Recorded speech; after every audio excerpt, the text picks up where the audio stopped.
Today in health, it is Friday. It's a day for me to riff on different topics that are top of mind.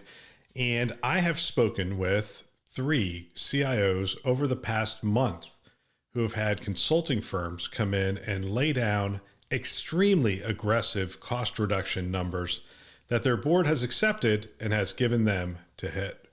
And today we're going to talk about that and how to deal with it. My name is Bill Russell. I'm a former CIO for a 16 hospital system and creator of This Week Health, a set of channels and events dedicated to transform healthcare one connection at a time. We want to thank our show sponsors who are investing in developing the next generation of health leaders, notable ServiceNow, Enterprise Health, Parlance, Certify Health, and Panda Health. Check them out at thisweekhealth.com/today. Usually I would say, check out this news story at thisweekhealth.com/news because we have 7 to 10 news stories every day that we're curating just specifically for you and your team. And you can find that on our website. And you can also sign up to receive our daily email of insights around that. Check it out. Let me know what you think. DM me. Let me know. Twitter, LinkedIn, you name it. Send it over. Oh, there is no Twitter anymore. X. There you go.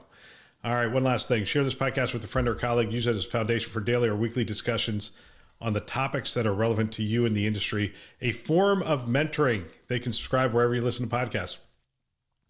All right, this is becoming too common. It's been common for a long time, where essentially the executive team goes, hey, we need to reduce our costs. We need to find some extra money in the budget. And they go, hopefully they start with the team. Although I will say that too many leaders have been taught to lean heavily on consultants before they lean on their own team.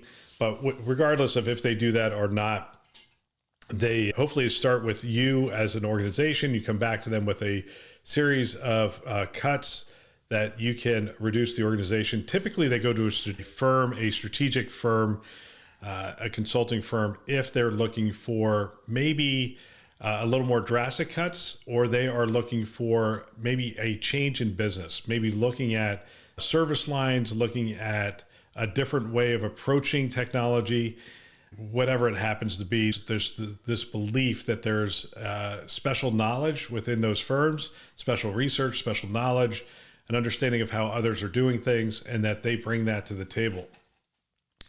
So regardless of why or how they do it or how they approach it, the consulting firms are going to come in. This is going to be a common practice. It will continue to be. We could replay this a decade from now. I think my advice would be the same on this. It depends where you get involved in this. The minute you hear that they're bringing in McKinsey, Deloitte, Accenture, E&Y, whoever they're bringing in, and they could bring in any number of other firms, healthcare specific firms that are out there. And some of those are equally as interesting to have inside your organization. When they make that decision to bring them in, you need to engage quickly.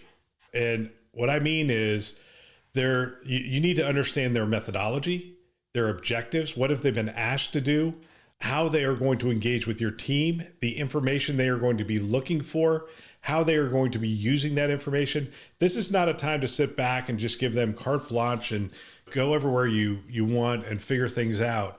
You want to assign good people to be with them almost at all times, because the numbers, I hear this all the time. They didn't understand this and they didn't understand that.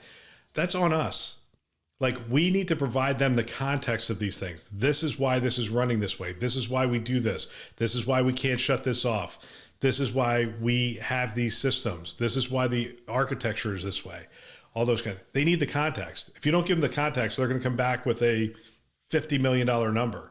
And you're going to be like, where did you come up with that number? And they're going to be like, we looked at the benchmarks, this company versus this company, and they're able to run Epic with this number of users and whatever at 20% less than you, 20% less, da-da-da. I mean, at the end of the day, it's almost that ballpark-ish. They will do a ton of work, but it's almost that ballpark-ish.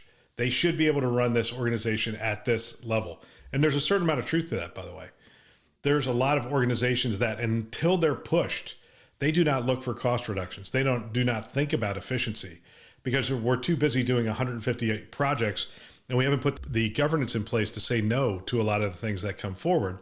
And we don't have the support. Maybe we don't put the governance in place, and then maybe we don't have the support from above us to actually say no to some of these projects that are coming forward for whatever reason. So anyway, I would say engage with them, engage early in the process. And then I would hold their feet to the fire in terms of data-driven decisions. I need to understand your math. I need to understand how you came up with these things. Before this gets presented to the executive leadership team, before it gets presented to the board, I want to see what you're seeing. I want to understand what you're understanding. And I would, when they're in there, this is serious. As a CIO, I would set aside time to meet with them on a weekly basis. Help me understand what you're seeing. Are you running into any roadblocks? Is there any information that you need that you are not getting?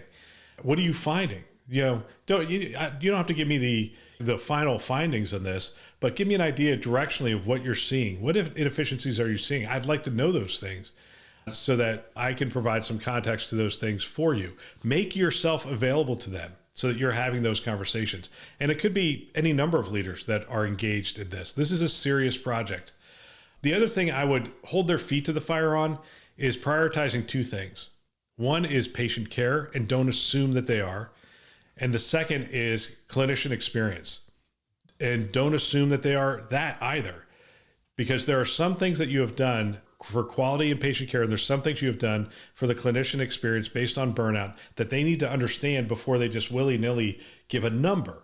And I'm not suggesting that they willy-nilly do anything. There's typically some things behind it. But a lot of times what I hear from people is, we just got a number and it's 50 million, it's 70 million, it's 30 million, whatever it happens to be. It's still a very aggressive number and it's a very difficult number. Also, understand the contract that was signed. Is this a gain share kind of contract where they are getting a percentage of the savings? Or is this just a straight up consulting contract? It matters. It matters what kind of contract you sign as an organization. It might seem better to sign a gain share kind of thing, but then they might do abnormal cuts in order to make more money.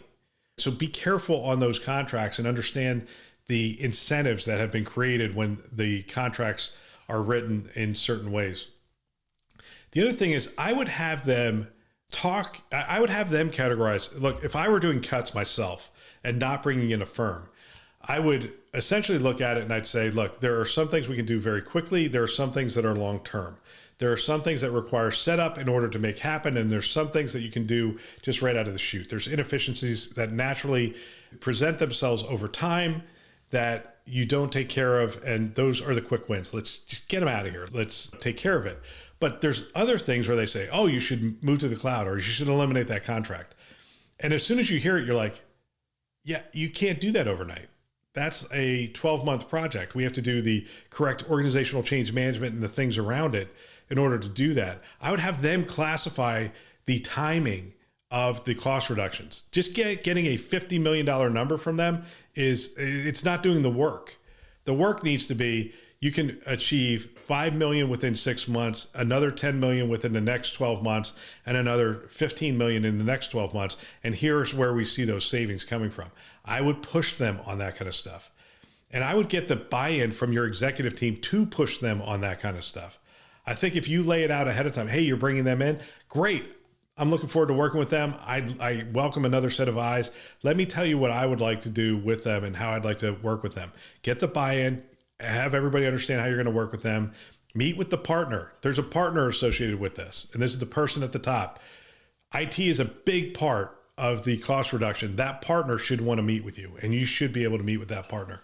I met with our Deloitte partner constantly, quite frankly. I met with him on a monthly basis, and he received value from it. I received value from it because Deloitte was the internal auditor. He gave me perspective on the entire organization that I wasn't getting from other people within the organization. So I gained a lot of value meeting with him. But conversely, IT was a big part of what he was brought in to help with. And so I would give him insights into what we were doing.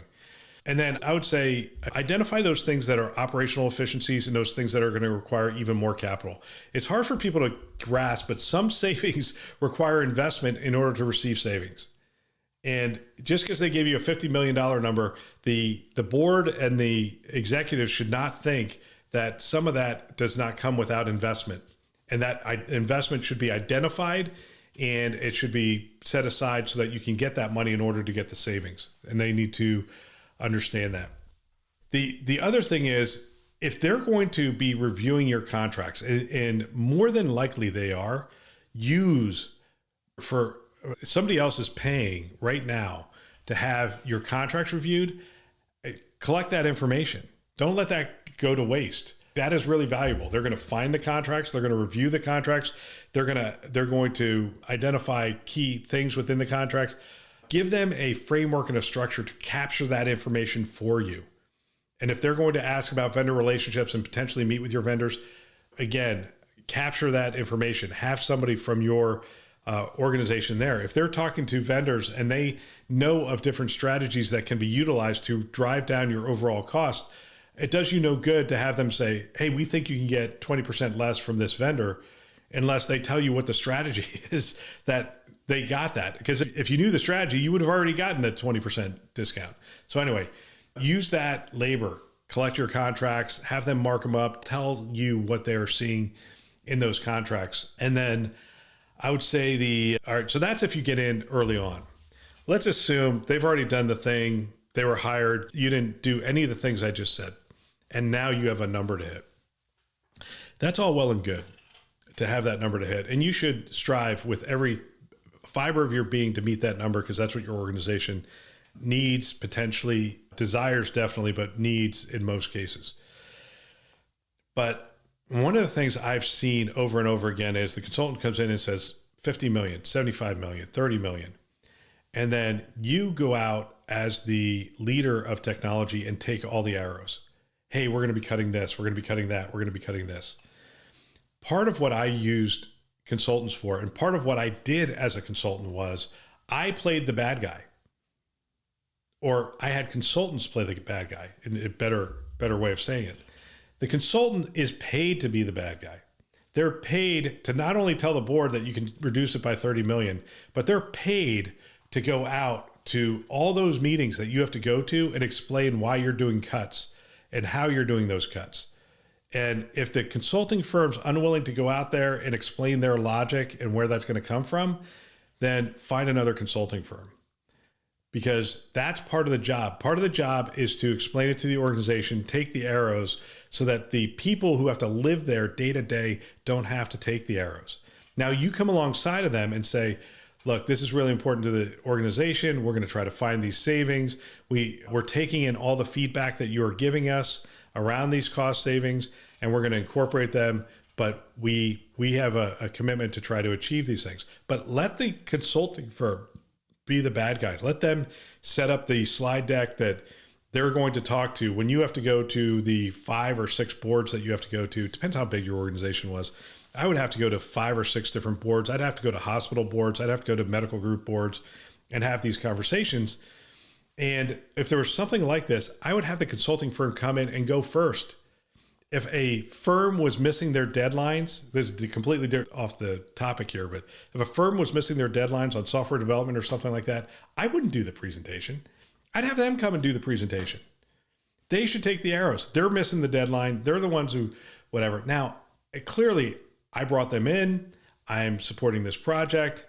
I would get up immediately after them and say, they have our full confidence. This is what we're doing to correct this situation. Here's how we're moving forward and all those things.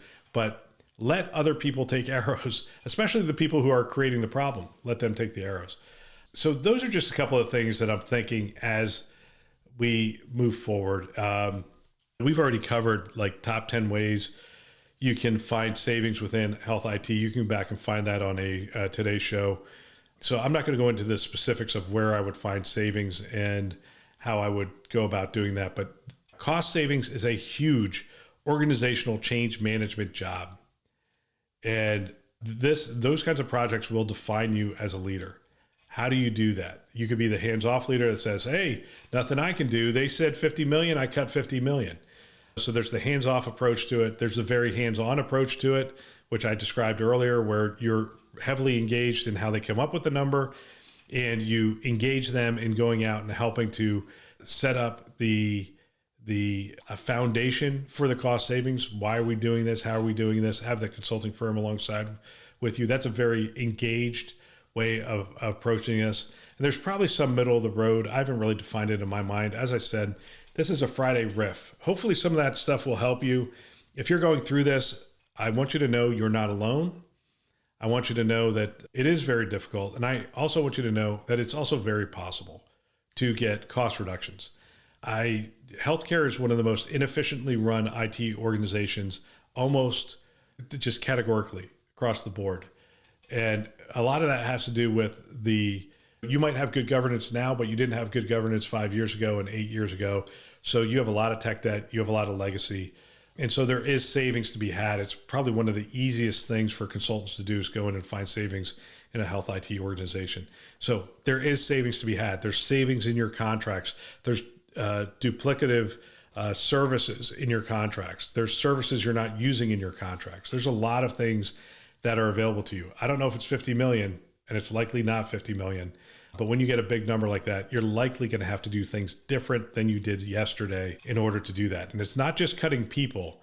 It's really looking at, can we do IT differently? Is there a level of automation we can bring to this?